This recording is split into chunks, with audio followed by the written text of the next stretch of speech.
Hi, I'm Tina Worthy, and I'm all about the science of finding your spiritual self and using the spiritual lens to navigate through life. And today, I want to use that lens and give you some tips on how to handle overwhelm.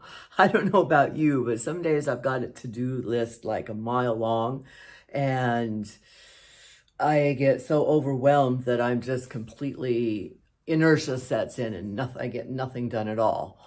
So tip number one is that when you're in the state of overwhelm, you're actually projecting yourself into the future. And you're dissecting yourself from the now. So bring yourself back to the now, and instead of looking at the whole list, or as they say, the whole elephant, then just chunk it down into bite-sized pieces. What is that?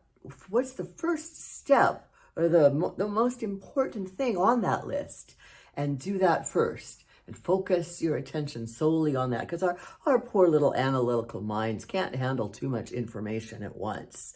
So be kind to your brain and just focus. Set yourself like an hour. And as you do so, eliminate your distractions. We all have distractions. Maybe you're the social media thing, or the email, or the beverage you just had, your morning tea ritual, or the 1,000 distractions. Just be mindful of those and eliminate them before you set your timer for that hour, once you've figured out what task you're going to focus on. And again, this trains your mind too to allow you to be in charge instead of, whatever thought creeps up into your head. I'm all about discipline. I'm a strong believer in discipline. Another tip would be to be realistic. I mean, does everything on your list need to be accomplished? Really? Or are you one of these control freaks that thinks you have to do it all yourself? Yeah. Is there anything on that list that you could delegate? Have you thought about that? Because here's the thing. You don't want to look back in 10 or 20 years and have regrets about what you didn't spend your time doing. Because, time is a funny thing. On one hand, we are eternal beings. So in that sense, we got all the time in the world. However, the only moment we're aware of right now is the now. So are you spending this time you have quality? Quality is the word that comes up. Or not quality. What's the quality you're putting into your moment right now? Is it fulfilling? Is it serving you? Is it loving? Is it loving to yourself? Is it something you're going to regret later on down the road?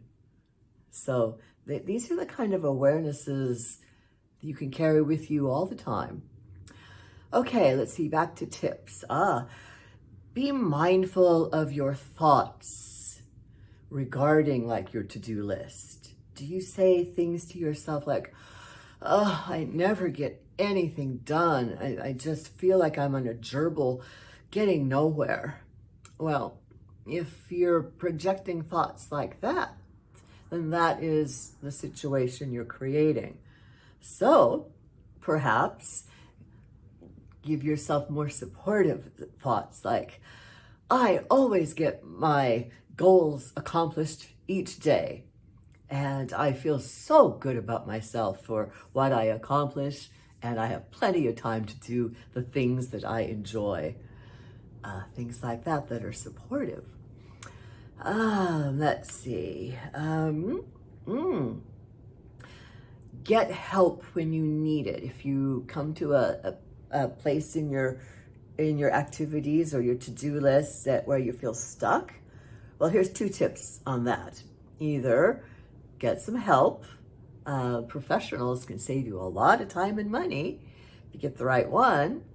And also, if you're stuck, maybe that's something you need to percolate on for a while. Something that it's not going to be solved on in your analytical mind. It's something you got to tap into your higher wisdom for. So I would recommend setting your intention at night to come up with the answer, because the answer is there. You're just not aware of it yet. Let's see. I think I went through all my tips. But most of all, love yourself, be kind to yourself, and recognize you'll never get it all done. There's always going to be a more to-do list. But just be in the moment with what you're working on now. I hope that helps. And remember, with an open heart and an open mind, anything is possible.